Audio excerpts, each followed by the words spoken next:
A very warm welcome to everyone. We are delighted you're here.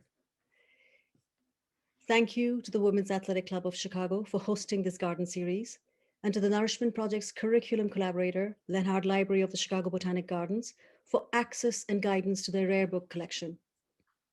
The Nourishment Project is about joyous curiosity and being part of something much larger than ourselves.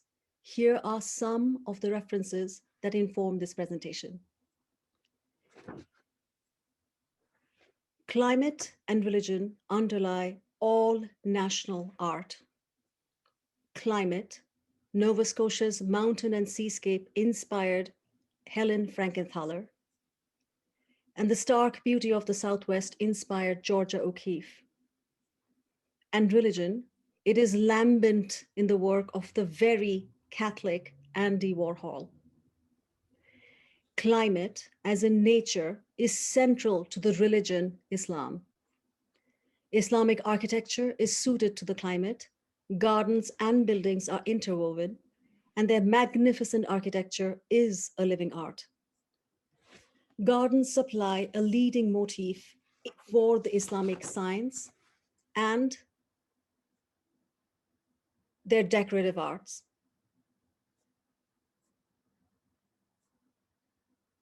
So let's begin. The Garden series on beauty is organized around the Neoplatonic belief that contemplation of physical beauty leads to spiritual beauty.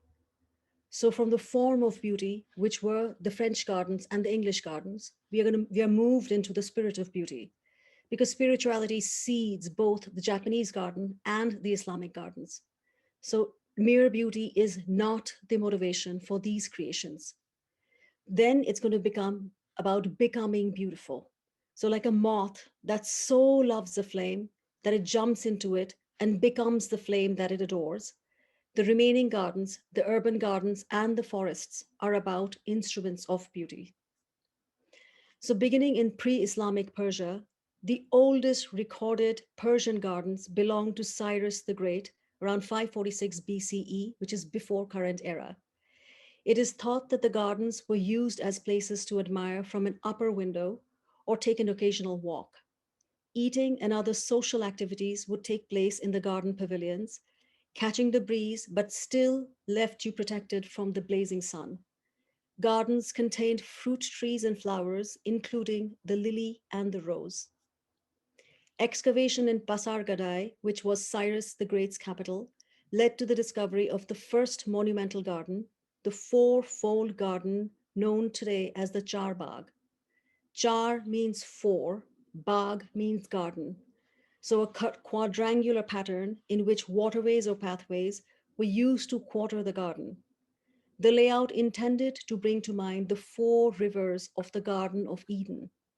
The garden design used the topography to efficiently irrigate the gardens, and the central structure was built on the highest point of this garden.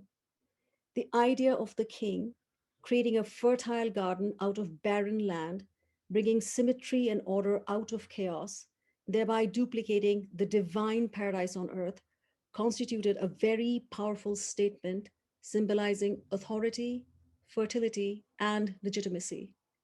So the English word paradise comes from the Middle Eastern Pairidaisa, which literally and originally means a walled or enclosed estate. So the wall here is not a defensive wall. The word daisa is rooted in a verb that means to construct from the earth. So something that is made of clay. So effectively that wall divides and separates. Therefore it produces space.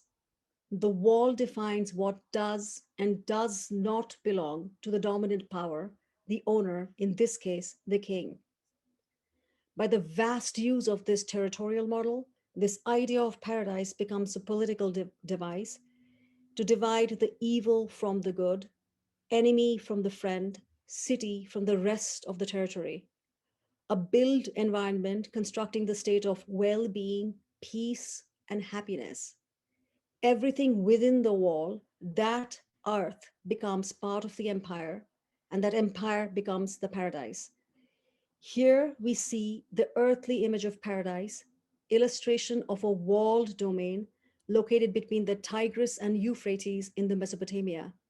It is formed as an enclosed square plan, four gates, which are guarded by four angels facing the four cardinal points. I'm pointing to them now. In the middle of the domain are two bodies of water. So it effectively makes this into four spaces. And in the center is the tree of life. So everything good and safe is inside the walls, safe from the dangers lurking outside. Centuries later, Islam conquered these regions and co-opted many of these ideas of a garden. Islam is a 6th century religion born in the desert, a religion born in that climate, in that environment, values water, shade, and color. Plato had said that beauty is the splendor of truth. There is no higher truth in Islam than Allah. Allah's paradise is a garden. According to Islam, water is gift from Allah, a sign of his mercy. So metaphorically, it represents the fluidity of the soul. The earthly Islamic gardens are a foretaste of Islamic paradise. So this life is a temporary reflection of that heaven. The two central elements of an Islamic garden are water and shade, signifying their importance to a religion that is born in the desert. In the first millennium, our story is in the regions of Spain and North Africa. El Badi is one of the oldest courtyards gardens in Morocco.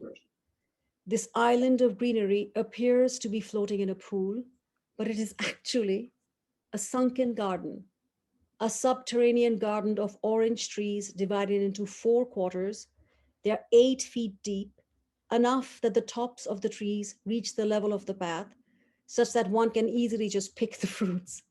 When in season, the golden fruit would stand out beautifully against the dark foliage. Extraordinary in scale, the lower areas provide shade and coolness. So, per the walled paradise idea, this provides shade and food for the God fearing. We are now in the Andalusian plains, wanting respite from the blazing summer heat. Gardens provide shade, the heady perfume of citrus blossoms, and they also provide beauty.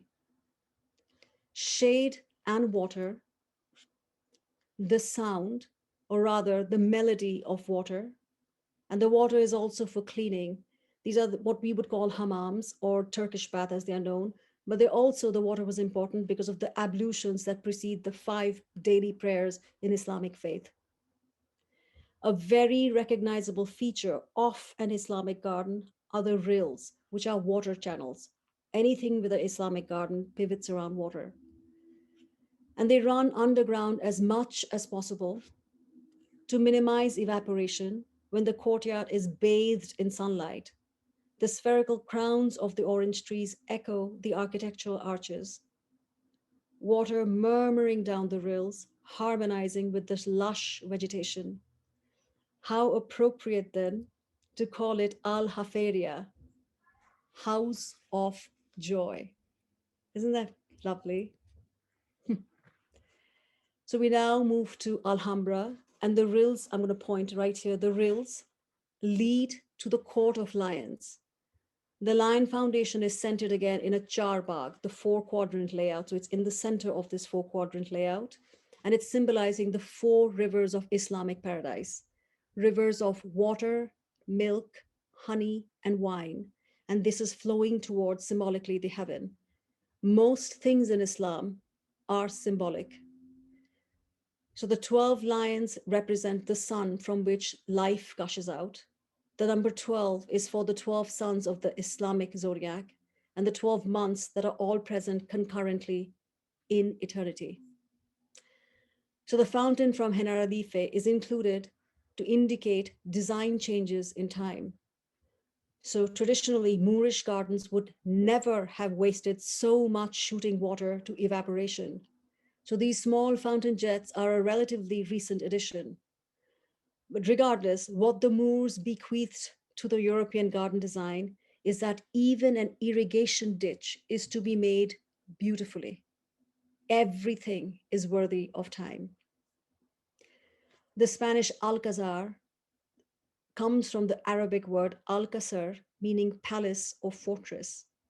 Religion is evident again in this garden design. The upper house, the upper rooms are for the harem, which is the household of women. So the harems with indoor facing jali windows allowed light to fall into the women's pavilion, and there would be tall trees surrounding it with its overarching veil to allow the harem women to walk about without being observed. The epitome of the cultivated caliphs is Al Mutamid ibn Abad, liberal, tolerant, and a patron of the arts. Here is a drawing of him by Khalil Gibran, author of The Prophet. Alcazar, the palace we just saw, was Mutamid's palace. These were the times, this is 10th, 11th century, when the Crusades were starting. Al Mutamid was a poet prince. Life ended sadly for him, as is captured in his verse. And we that dreamed youth's blade would never rust, hoped wells from the mirage, roses from sand, the riddle of the world shall understand, and put on wisdom with the robe of dust. It's almost like the same message from the poet, from the poem Ozymandias, that things don't last. This Hall of Ambassadors is reportedly of his design, encouraging viewers to contemplate the heavens above. I suppose the ambassadors in this case would be the divinity. He was passionately fond of flowers, gardens, and of his wife, Rumaikia. She was known for her wit and verse.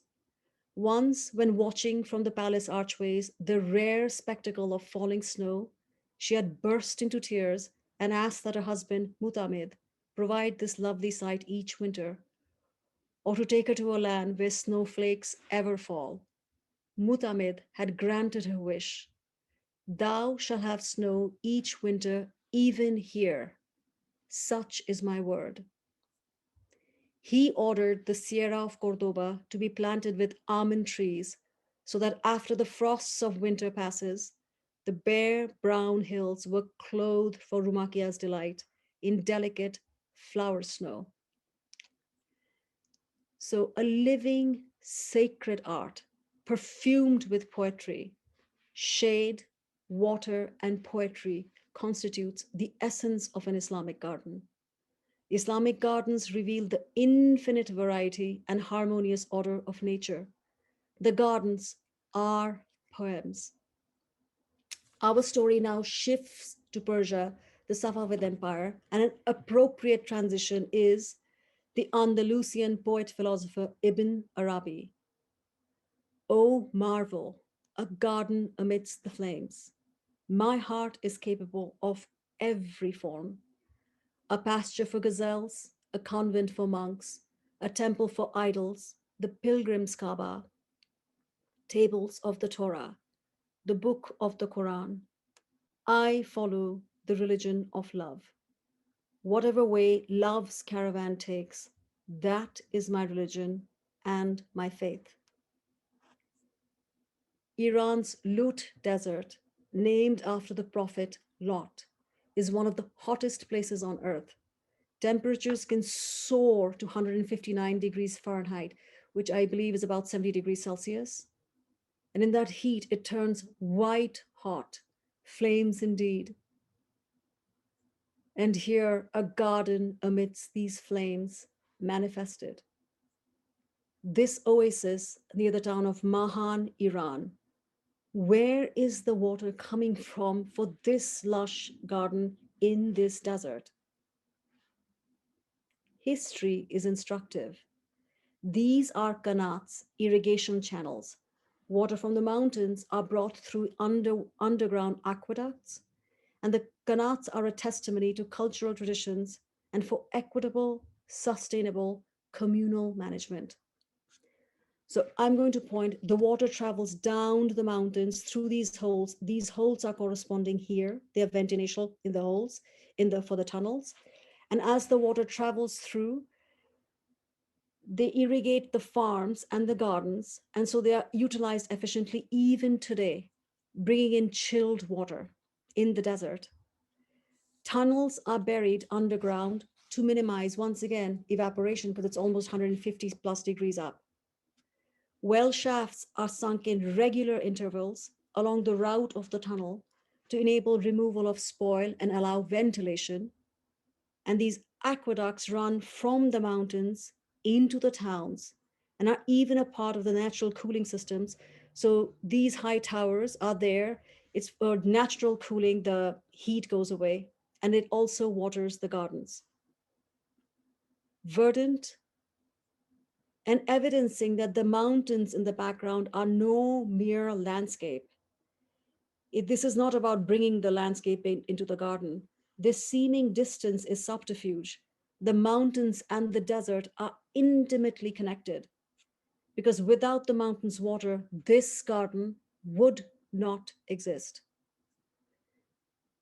The sacred geometry of Islamic architecture is evident in the Baghe Feen gardens in Kashan, the signature rills, and the shaded alleys of an Islamic garden, and the shallow waterways are cleverly paved with brilliant blue tiles so that the clear rivulets reflect an even deeper blue than the cloudlit skies above.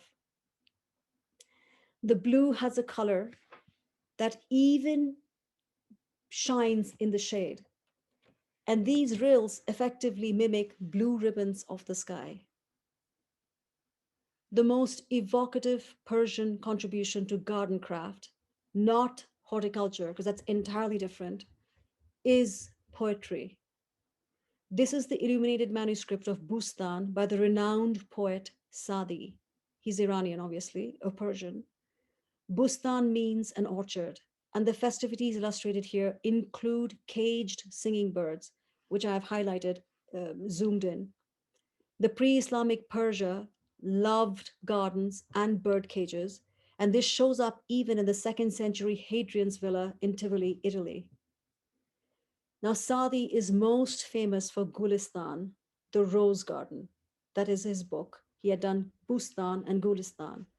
The prologue to Gulistan tells of how one night the middle aged poet Saadi, when he was feeling anxious about his life's achievement, a friend had called in and began to cheer him up. They went out and sat in another friend's orchard, enjoying the spring flowers and the night air. Heading home at dawn, when his friend offers a bouquet, Saadi lovingly said that these earthly roses are temporal and that he offers, as thanks, an eternal rose garden, his book, Gulistan. This book is arranged like a delicate garden, divided into 8 parts, 8 chapters, because the symbolic 8 represents the 8 gates of the Islamic paradise garden. A very famous Persian poet, and well, another famous Persian poet from the 11th century is Omar Khayyam, author of the Rubaiyat. Persian poems really reflect the passionate national love of Persia, of flowers that is found in Persia. I'm sorry, I got distracted because the Rubaiyat, if you go to the Newberry, they have I think a Sangorsky and Sutcliffe binding of this book. It's a jeweled binding. Go see it. It's gorgeous. I'll read a stanza from the Rubaiyat. Yon rising moon that looks for us again, how oft hereafter will she wax and wane? How oft hereafter rising look for us through the same garden and for one in vain. I chose this specifically because I hope you look out of the window tonight because it's almost full moon. Within a day or two, we'll have full moon as well. The same moon that these people rhapsodize. In Persia, as the snow melts, their whiteness is rivaled by delicate sprays of early fruit blossoms with the backdrop of the dark cypress trees, pink mists of almond and apricot trees against these bare hillsides. And soon the ground is carpeted with flowers. Summer comes and burns the landscape to a monotone, that brown. No wonder this religion loves color. Khayyam had spoken about wanting a tomb in a spot where the north wind may scatter roses over it. Nizami, a 12th century poet from Samarkand, described Omar Khayyam's actual grave in a place in Iran called Nishapur.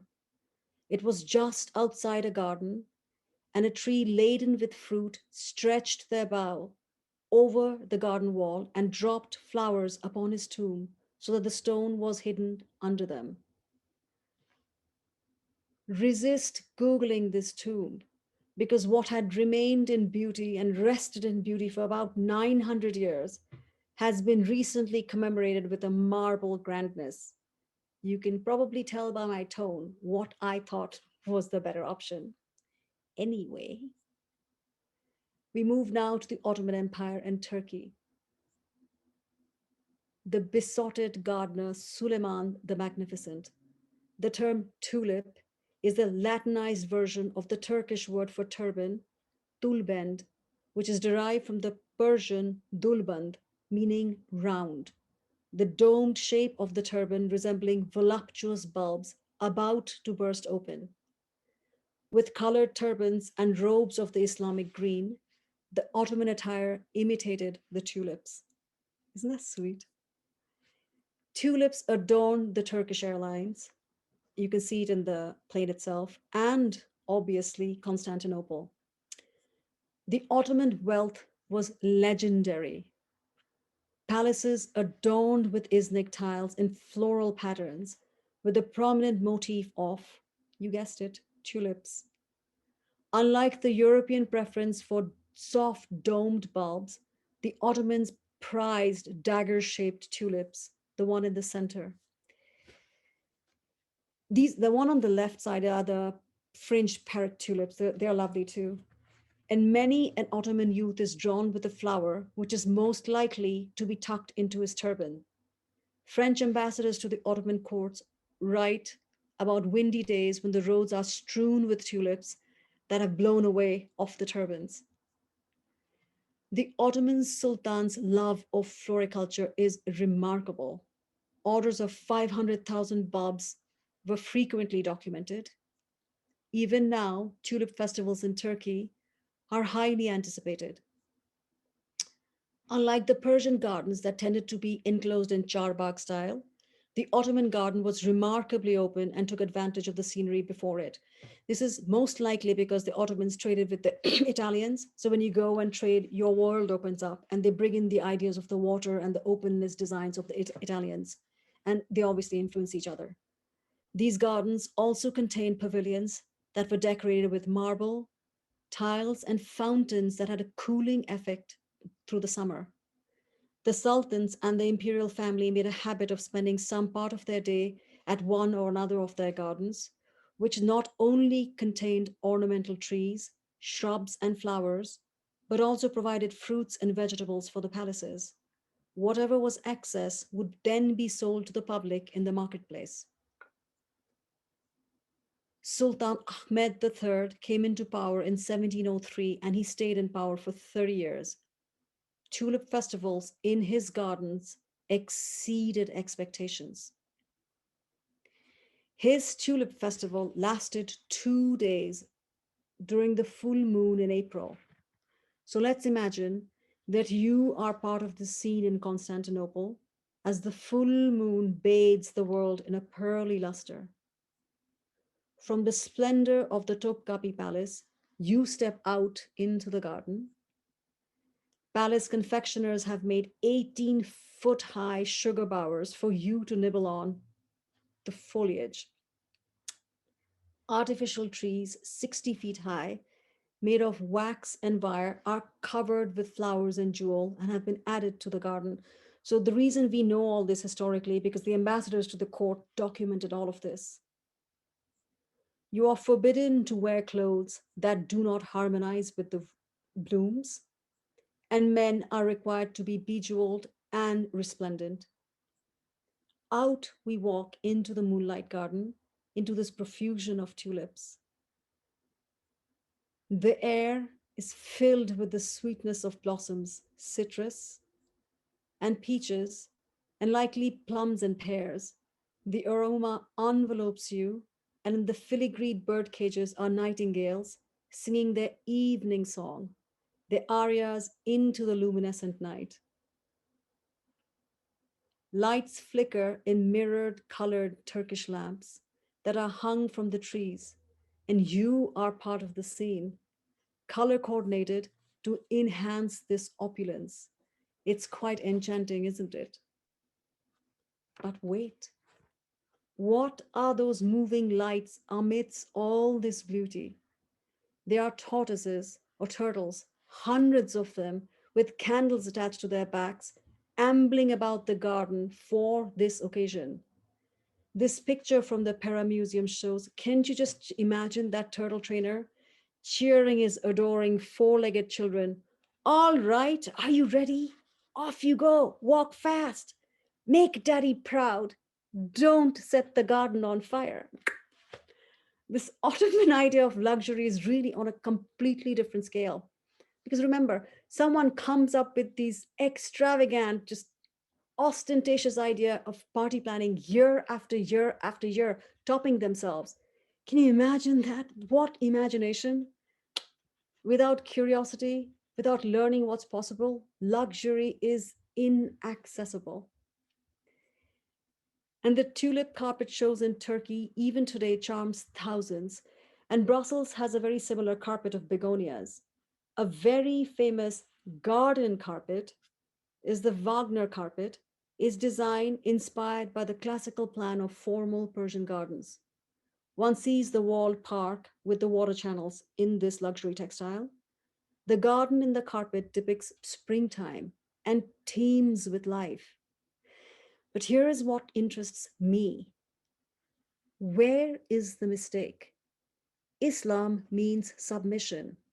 The devout Islamic craftsman, as a sign of his love to the divine, or perhaps it's a her, because many women were involved with the carpet designing, would always add a blemish because the only perfection is Allah.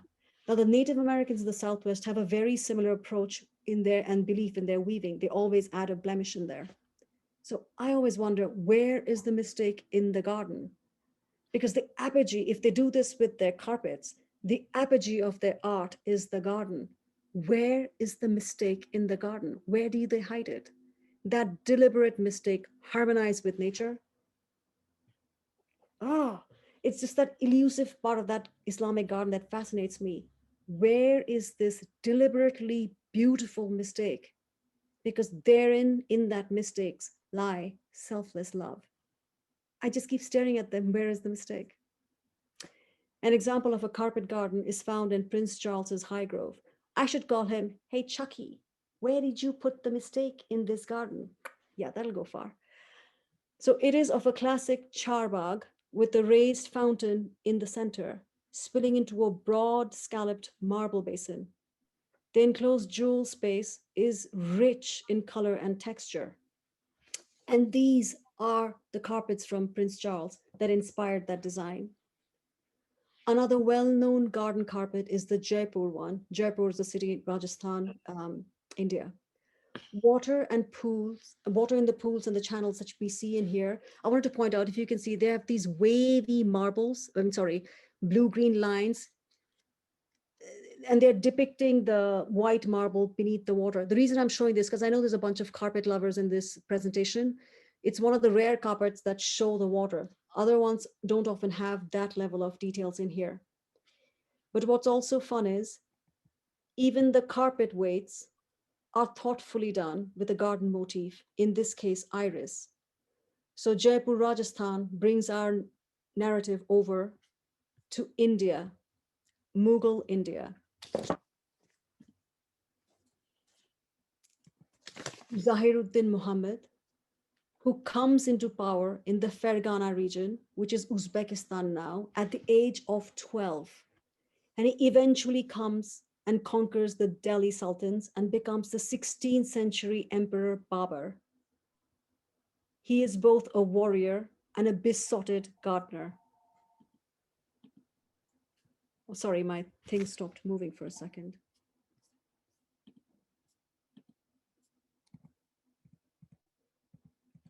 All right. As seen in the illuminated manuscript Baburnama that was commissioned by his grandson Akbar, This double page illumination depicts Babur, you see him on the right in the yellow robes, supervising the laying out of the Garden of Fidelity, Bagh-e-Wafa, outside Kabul. This side on the left shows the enclosed walls and figures waiting outside, wanting to go in, but they are being stopped because the messenger might, it could be very important. The messenger might be bringing news of attackers on the side, but he can't go in. He's got to be held back because the emperor is not to be disturbed when he's in the garden. He has his priorities. We see the man in here holding a plumb line, guiding the division of the garden into the traditional charbagh pattern. This picture, again, is of Babur redirecting a stream to create a pleasure garden because he had complained a lot that Hindustan, India then, was too hot, too dirty, didn't have too many rivers. So he had to create streams to irrigate his gardens. A prolific garden king from history. These miniature paintings evidences the Charbagh, the four-quadrant Persian gardens in Mughal India. Now, the term Mughal is for the Muslim kings from the Mongol Timurid line who came to rule India in the 16th and the 17th century. This painting is of the poet in his library garden, standing in the center of the Charbagh layout. When I saw this picture, it reminded me of Cicero's quote, something to the effect like, if you have a garden and a library, you have everything. Well, then, this man has everything. Another rather hard to miss depiction of the Charbagh gardens, a fecund garden with fruits, trees, birds, and flowers. The presentation today is about the female perspective of Islamic gardens. So typically, the Mughal paintings depict very few people to be standing in the presence of a king. Here, the Emperor Babur, I'm pointing to him with my marker, sits and on a lower platform from the woman who's wearing those yellow robes with a green kaftan. She is Khanzada Begum, his sister. Mughal courts had harems, as we had mentioned before, household of women. Muslim rulers had multiple wives with dozens of children. However, the women of the royal family, the sisters of the emperors, didn't usually get married. It preserved the power and the wealth. And so these imperial sisters, who had tremendous wealth of their own, wielded huge power in the empire. And so the Jesuit priests in the Mughal India recorded, and often with deep disappointment, the political influences that these sisters held over their brothers. The first garden Babur built in Agra was named Baghi Gul or Baghi Noor Afsan. So it was either the flower scattering garden or a light scattering garden. More recently, it's known as Ram Bagh. Bagh again means a garden. Built on the banks of the Jamuna River, this picture that was sent for the invitation is to show the water wheels that were used to irrigate all these pleasure gardens, which were laid out in the charbagh style with orange and citrus trees, with their boughs bending with their load of pale yellow fruits. Imagine the aroma of that. And for shade, beauty, and also for perfume, the gardens would have fruit trees such as pomegranates and guavas, as depicted here. The birds and the peacock would be calling from the trees, and flocks of parrots would fly by, I suppose, making a vivid emerald streak in the azure sky. The pavilions would be used to sit and probably compose couplets because Babur was a passionate poet and he's known for the couplets he's made. Or, as shown in this big painting, perhaps to listen to music as the southern breezes in the night air and the perfume of the garden caress the senses. The artistic refinement is a hallmark of Mughal courts. So please note the original structures have long been looted and probably damaged by the British colonial zeal for landscape gardening. Who is it? Capability Brown. He loved lawns. Gone are the exquisite mosaic of tile work, the glowing parterres, flower carpets of color. What remains are plaster and sandstone renovations, but they do the job of guiding the imagination. So the river would be pumped up by the water wheel, and the water would cascade down the chutes. I'm going to point here and into the baths and pools in this garden. And perhaps near the waterfall here, daylilies would grow with their green leaves just trailing in the little ripples. And I want to point out, please note the fish design in the shoots. They may just add these charming little additions. Babur's body was interred here after his death, and then it was later taken to Kabul, his final resting place.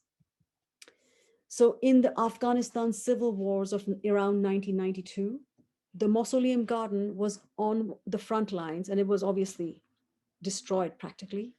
It has since been lovingly restored through the Aga Khan Trust for Culture. And it is a terraced garden in the mountain and the northern climate similar to the region of where Babur came from originally, Uzbekistan, Fergana region. Typically, there are 8 terraces following the 8 divisions of the Islamic paradise of the Islamic holy book, the Quran. The main pavilion would be the climax of the garden, the topmost terrace that accessed wide views or a vista long up a line of dancing, sparkling waterfalls and fountains.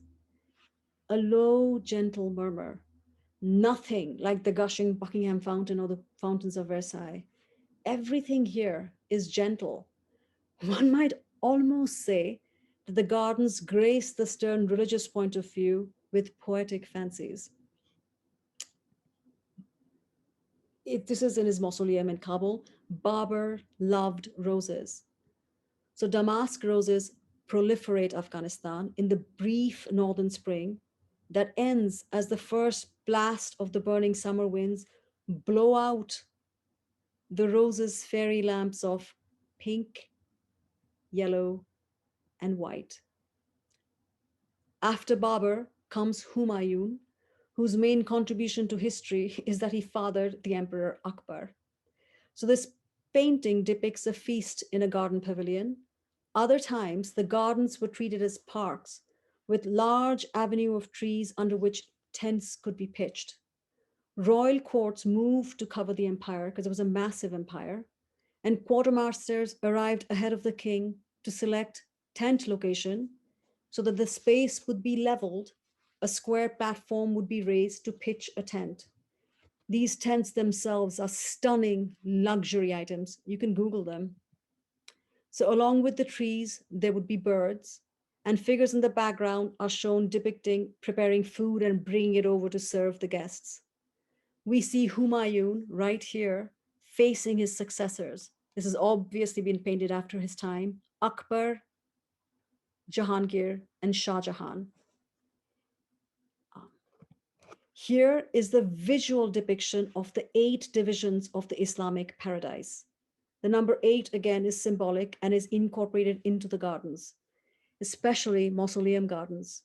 Because of their sacredness, mausoleum gardens have survived. So, the eightfold Islamic paradise is also captured in their architecture. I'm going to point now. The 4 rivers of Islam, the rivers of water, honey, milk, and wine, are depicted in that charbagh pattern. Each of the 4 wall gardens of paradise, as described in the Quran, has its own symbolic trees. So, fruit trees, pomegranate, dates, fig, and olives. Everything in Islamic gardens is symbolic.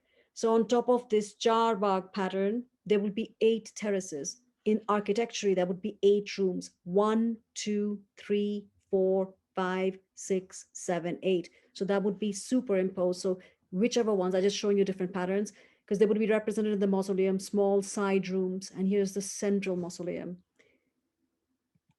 So mausoleum building follow this architecture. This is Humayun's tomb. And as I said earlier, this story is taking the female point of view, commissioned by his wife, Empress Bega Begum, who's also known as Haji Begum, because she had finished the Islamic pilgrimage, the Hajj. So this is Humayun's tomb in the background, because I just wanted to show how massive these gardens are. They are very large, and parts are now being restored.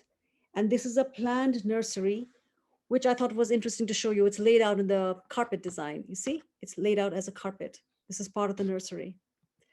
So trade brought India in contact with the larger world. And this is Rembrandt's depiction of Emperor Akbar, this fella, with his son Jahangir. And for music lovers, Vivaldi, born some years after Rembrandt's death, had composed a symphony called El Gran Mogul, obviously based on the Mughals. It's rather beautiful.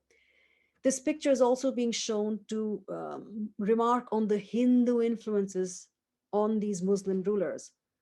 So Jahangir's empress consort, the one who had birthed his son Shah Jahan, she was a Hindu Rajput princess. And so when these Rajput Hindu princesses got married, they were given Muslim names. Akbar too had a Hindu wife. They had multiple wives. One of few of them might have been Hindus. So the reason I'm bringing this up is the Hindu influence shows up in these gardens, and it separates the Mughal gardens from the other gardens that we have seen. And so the simple pieties of Hindu customs of laying a garden, which is considered to be one of the human pleasures, or the purest human pleasure, it's a very nice custom of a formal marriage of the fruit tree to a garden well, which is then preambulated by the gardener. And these Hindu beliefs of nature are going to blossom in the story of the forest that's going to be coming up in 2 months. But for now, observe in this this carpet garden, trees around the wells. You see them in every single bit. And here is a manifestation of that carpet design. This is in Deeg, Rajasthan, this palace of a Hindu king and his Islamic influenced garden. So I'm going to point now, this sunken bed in its glory days would have had flowering shrubs with the flowers that reach the height of the pathway, which you would be walking down. So all of this would be covered in a pattern of flowers, colorful flowers. Water would be running, murmuring through these rills, and you would be walking symbolically through a carpet, a real human carpet. So if I were to look down, it would seem that you were walking through a carpet, bringing to life these patterns that we see. It gets even better. So these two shoots that you see on the side, I'm going to point in here, they were called Savan and Bhado. So Savan is Hindi for July, Bhado is August. Can I move now? Yeah. So these recessed shoots would have had a chador of water. Chador is the Hindi term for a shawl or a sheet. So there would be a sheet of water that flows over these recessed shoots. So one of these shoots would have these earthen lamps of India, which we call diya, and it would have been lit. And so the water would cascade over it. It's very similar to what has been incorporated in the Islamic Gardens of the Aga Khan Museum in Toronto. So the recess for the August, which is the Bhado shoot, would hold these earthenware lamps, while the Savan, the July recess, wouldn't have the lamps. So taken together, one lit, one not, with the water cascading over it, represents rain and lighting, shower and lightning. Isn't that just a wonderful way of designing stuff into your garden? This painting is to show a ruler being entertained at night, the moonlight glistening off the white marble, and the palace again covered with diyas. I'm going to point all of these little diyas, these earthenware lamps we had seen before, which is so common throughout India. The sublime pleasure of night, because pleasures of a Mughal garden cannot be enjoyed in the oppressive heat of noontime. So, what's that song by Noel Coward? At 12 noon, the natives swoon and know for the work is done, but mad dogs and Englishmen go out in the midday sun.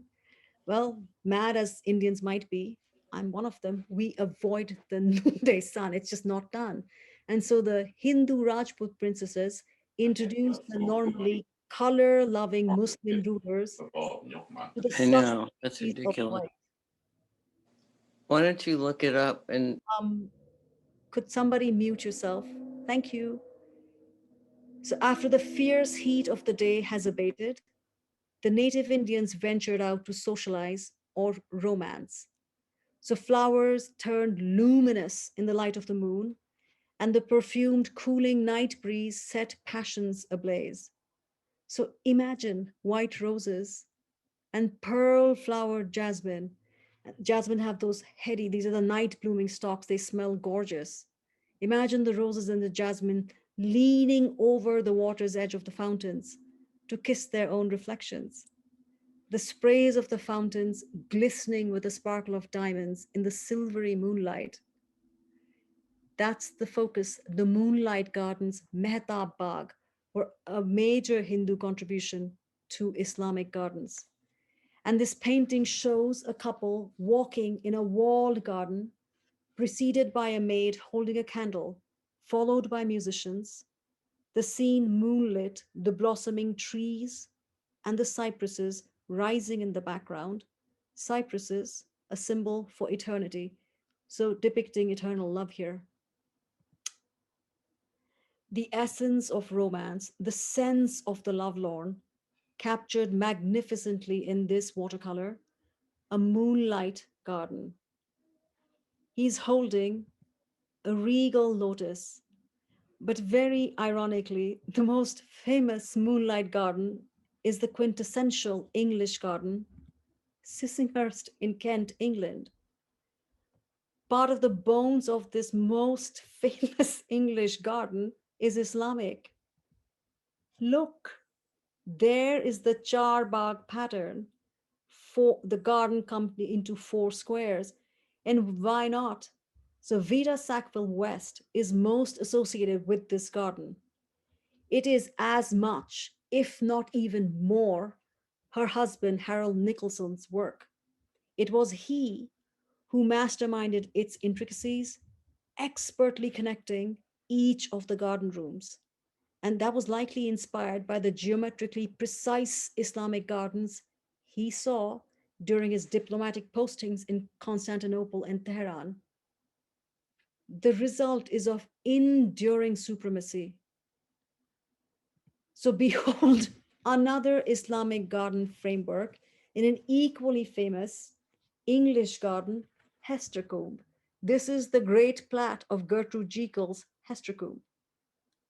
Now look at it through the filter of an Islamic garden, a sunken garden with the charbagh patterns you see in here. And she would know of this, and it's obvious. Look again, the rills in Hestercombe. And why not? This is Jekyll's painting of a door from a trip to Morocco. She then had that door made at her home in Munstead Wood. These are the boons of colonization or even globalization now. It expands our horizon and we bring it home with love and respect. This is not appropriation.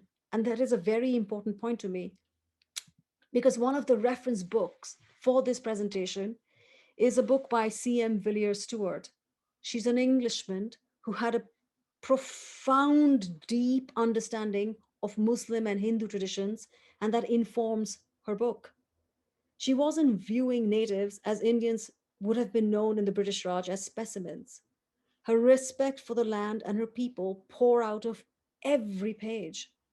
And she's the one who convinced the English architect, Lutyens, who was designing the Indian capital, New Delhi, to read her book. He did.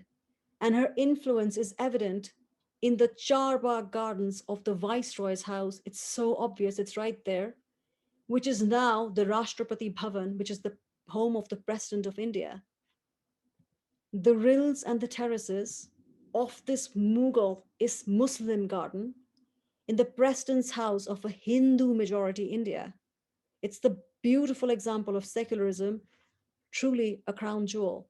And I bring this story up because this is story, this, my perspective is the woman's influence on these Islamic gardens, along with Villiers Stewart. And she's a woman who influenced, this is the Islamic garden that shows up in the capital and the main home of Indian democracy.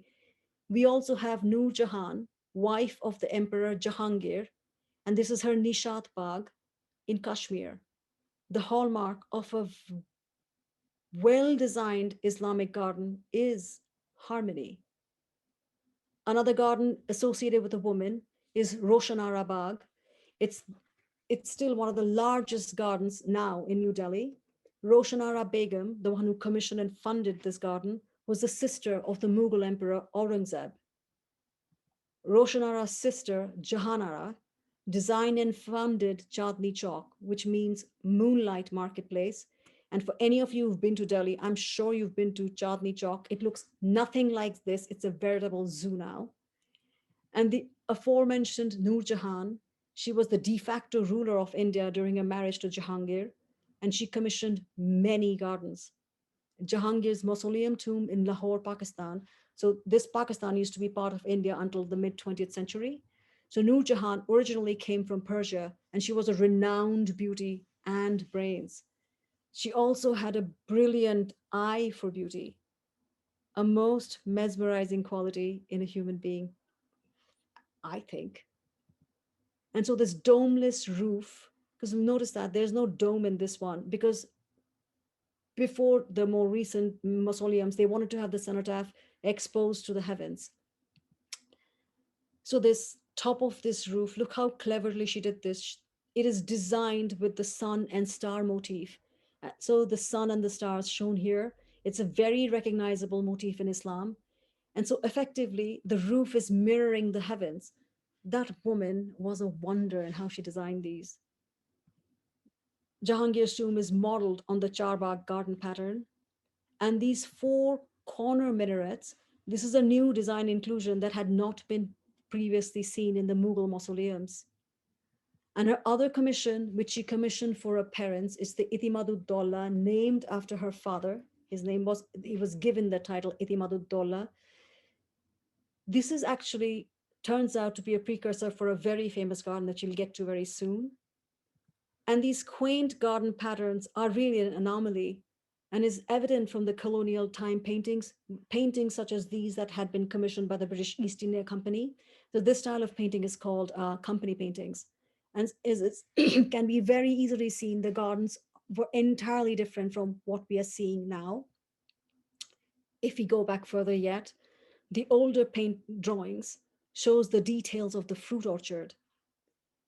And luckily and thankfully, that is now being carefully restored. So it's instructive to know that spiritually, land for the mausoleum gardens must be obtained morally and legally. So often, previous favorite summer palaces and pleasure gardens became mausoleums at the time of the death of the owner. The fruits from the trees in the mausoleums were distributed among those who tended to the tombs and any beggars and wayfarers who passed by the grate, because it's part of the Islamic religion. Religion really is the bedrock of Islamic gardens. So the shape of Itimadud Daulah and the entrance is reminiscent of another garden mausoleum a little further down the Jamuna River in Agra. This cloth map, which comes from the archives of the Maharaja of Jaipur, shows the walled city. I'm going to point to it. Here's the walled city of Agra. This would be Itimadud Daulah, the mausoleum we just saw. As we travel down the river, this huge structure is Agra Fort. Down further, if we go down, on the bend of the bottom on the left is this rectangular plot, widely recognizable in this painting, which is shown. Here is Shah Jahan, the king, who at the end of his life was imprisoned in Agra Fort by his son. And with his last breath, he's staring at his masterpiece, that rectangular plot that was just mentioned, the Taj Mahal, the mausoleum to his beloved wife, Mumtaz Mahal. Rising above the mist, she looms ghostly against a gray, rust colored sky. Dawn's rosy light steals around the exquisite curve of the dome and lights up each arched recess. This marvel against a mauve backdrop. This spirit building is mirrored in the still water. Isn't it ironic how wide the proverbial Islamic rill has now become? What used to be pencil thin? Actually, you can date Islamic gardens by the width of the rills. There she is, red sandstone and marble, exquisitely feminine. The entire concept, every detail expresses the intention of the designer, which was to be a tribute to the womanhood of the Empress Mumtaz Mahal. So here is the charbagh pattern of the Taj Mahal grounds. On the left, extreme left here, this is the space that was designated for the shops. Revenues from those shops would pay for the upkeep of the entire gardens. That's how these were made. This area in the forecourt, this area right here, is the Kawaspuras. It housed people who looked after the tomb, the Khadims. And during its time, so Hafiz, Quranic memorizers, sat in the mausoleum reciting the Quran all day and night to redeem the soul of Mumtaz Mahal. So here is the sunken garden again. You realize that this is the sunken gardens, and in these fruit trees, the fruits would go from here to give alms. And even the eaves of these buildings become adornments. Look, they're designed as vases holding flowers. Who notices these details? I mean, nothing was spared. Truly a garden building. The sandstone gate embellished with flower motifs and a calligraphied invitation for the faithful to enter paradise. And as you get closer to the mausoleum, the text tone, because this calligraphy is writing surahs, parts of the surah, which is the Islamic chapters, and this text tone becomes that of an admonition, brings in the day of judgment texts. But once you're inside, the calligraphy tone is reassuring again with long descriptions of paradise. So this is the Taj now. This is the Taj of the 19th century.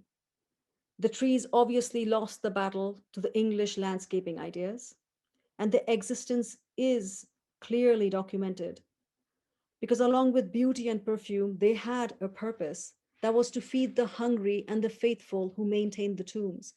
So I do recognize not every British person had the same respectful feel towards India that is evidenced in C.M. Villiers Stewart, but everyone is individual. It's okay. So what were some of the existing trees during the time that this was built? Well, starting with oranges, native of India, called narang in India.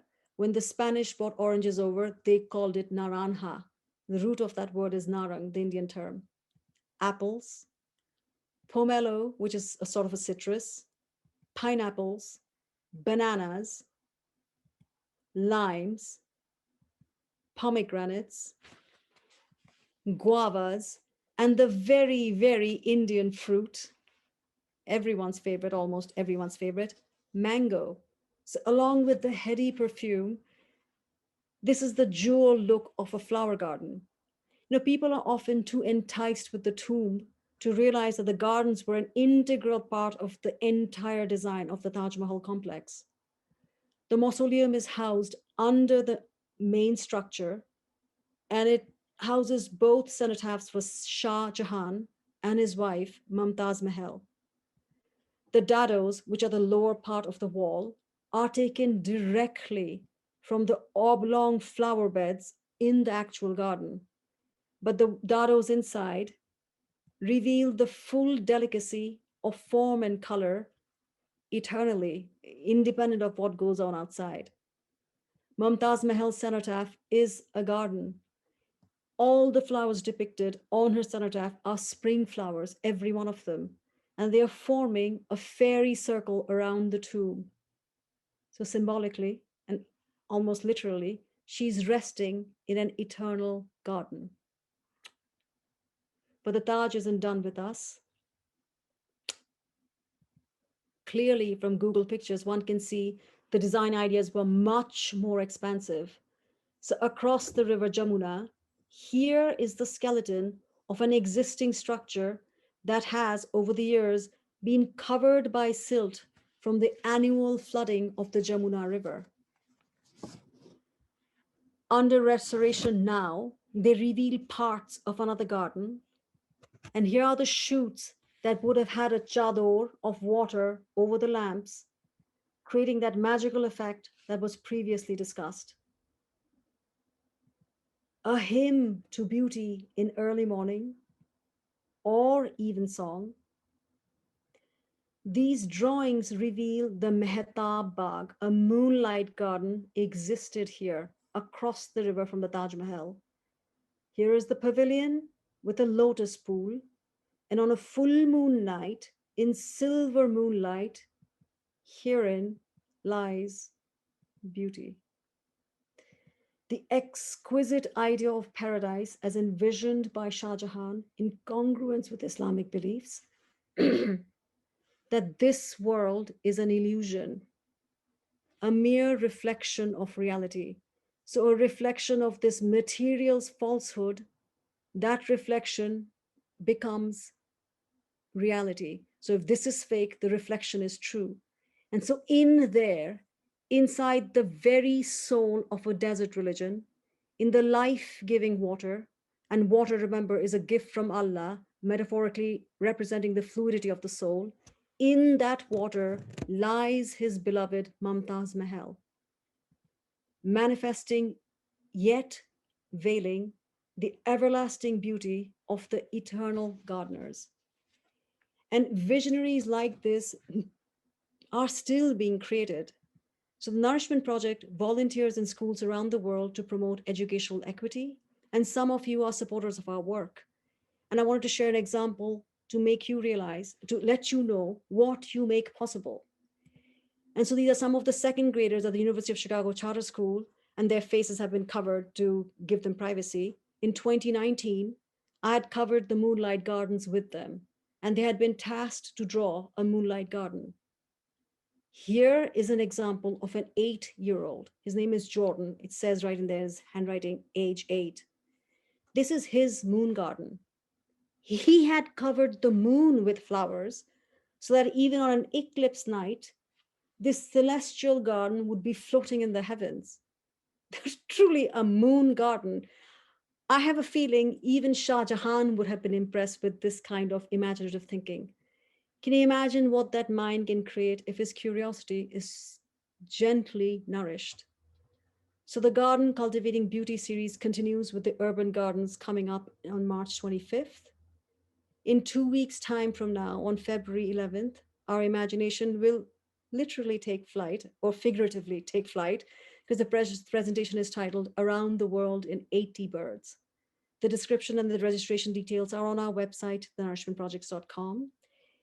I hope you have considered the past hour as time well spent. And as always, I wish you joy. I'm going to stop sharing now. Okay.